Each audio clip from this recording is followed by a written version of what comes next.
Halo historian, Assalamualaikum warahmatullahi wabarakatuh. Yuk belajar sejarah.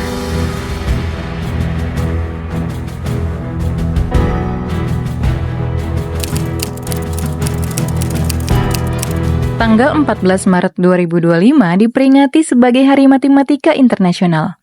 Kalau mendengar nama matematika, apa yang ada dalam bayangan historian? Angka-angka, rumus-rumus, atau pelajaran yang susah? Nah, matematika adalah salah satu ilmu yang kita pelajari dari SD sampai perguruan tinggi. Matematika juga disebut-sebut sebagai dasar dari semua ilmu, antara lain teknik, ekonomi, kedokteran, komputer, dan ilmu lainnya. Tapi, tahukah historian sejarah matematika? Katanya, matematika adalah salah satu ilmu kuno yang sudah ditemukan ribuan tahun yang lalu. Mau tahu lebih lanjut? Yuk tonton video ini sampai selesai. Tapi sebelum itu, buat yang belum subscribe, jangan lupa subscribe dan share video ini ke teman-teman kalian.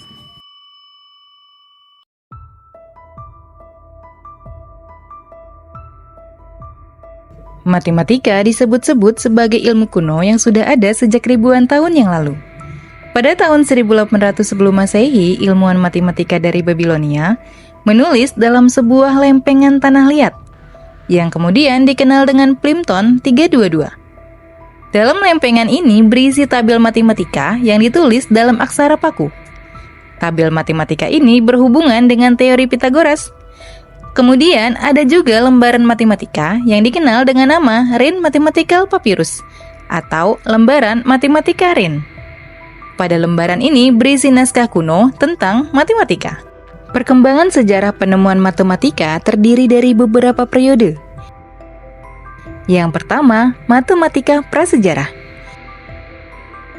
Pada masa prasejarah, teori matematika lebih berfokus pada konsep bilangan, bangunan, dan besaran.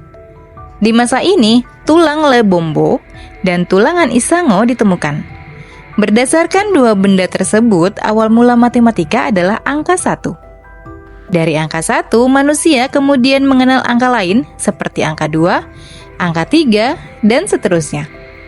Meski begitu, penulisan angka di zaman matematika prasejarah tidak seperti penulisan angka di masa modern seperti sekarang. Kedua, matematika Mesopotamia. Ada yang pernah dengar tentang peradaban Mesopotamia? Dulu, peradaban Mesopotamia terletak di antara sungai Efrat dan Tigris.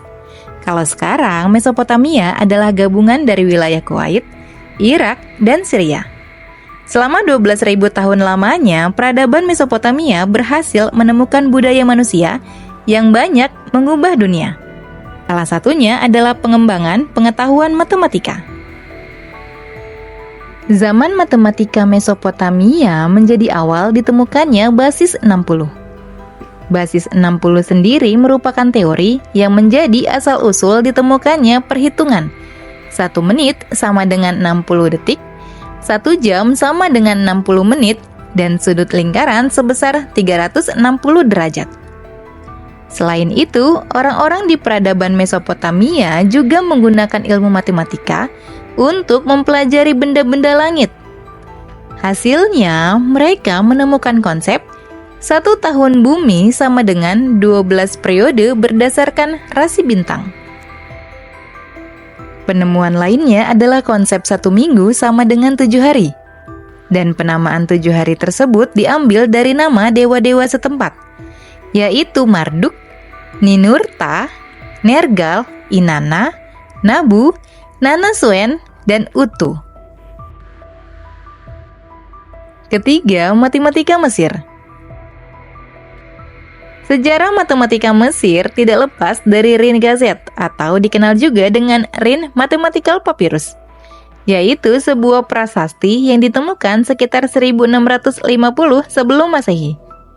Prasasti ini memuat tulisan mengenai rumus luas sekaligus panduan memanipulasi pembagian, perkalian, dan pecahan. Selain itu, Rhine Gazette ini juga memuat teori tentang bilangan majemuk dan bilangan prima. Keempat, matematika Yunani. Matematika Yunani menjadi era berkembangnya sistem angka. Di masa ini, orang-orang Yunani berhasil mengotak-atik angka menggunakan bantuan 24 huruf alfabet ditambah 3 huruf-huruf Fenisia usang, seperti Digma, Kopa, dan Sampi.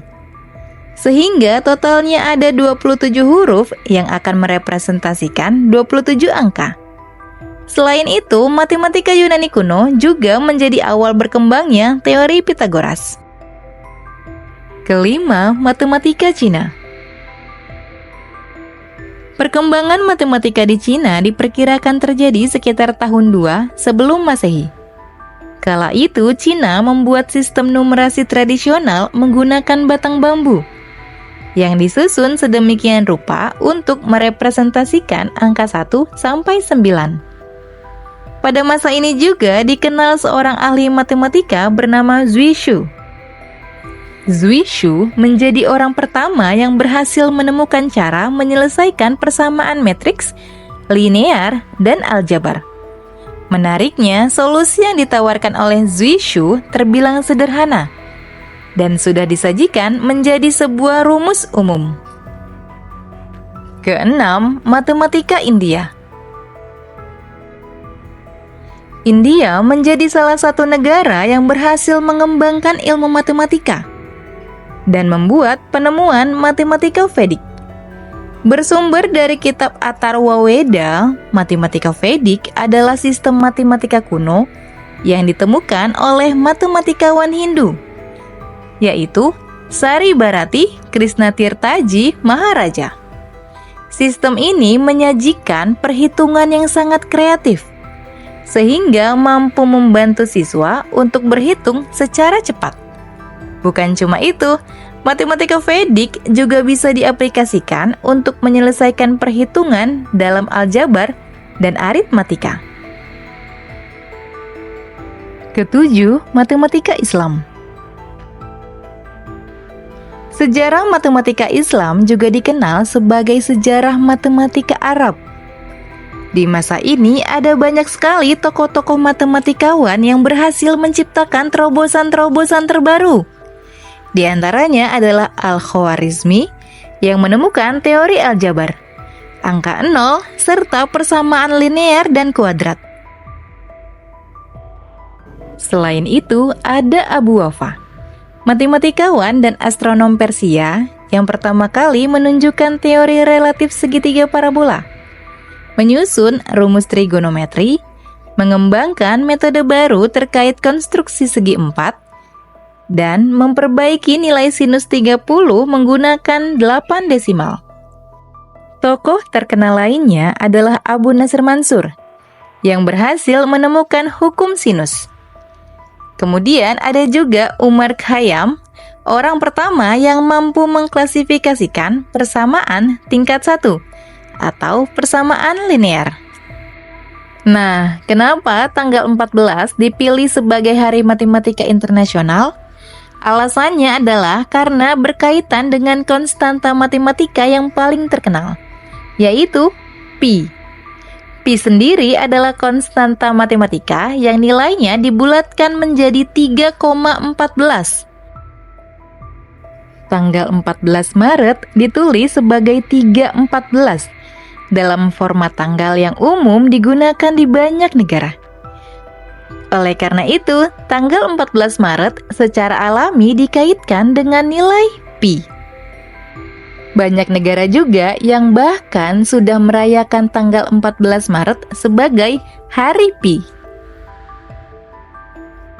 Itu tadi sekilas tentang sejarah matematika dan kenapa tanggal 14 Maret ditetapkan sebagai Hari Matematika Internasional.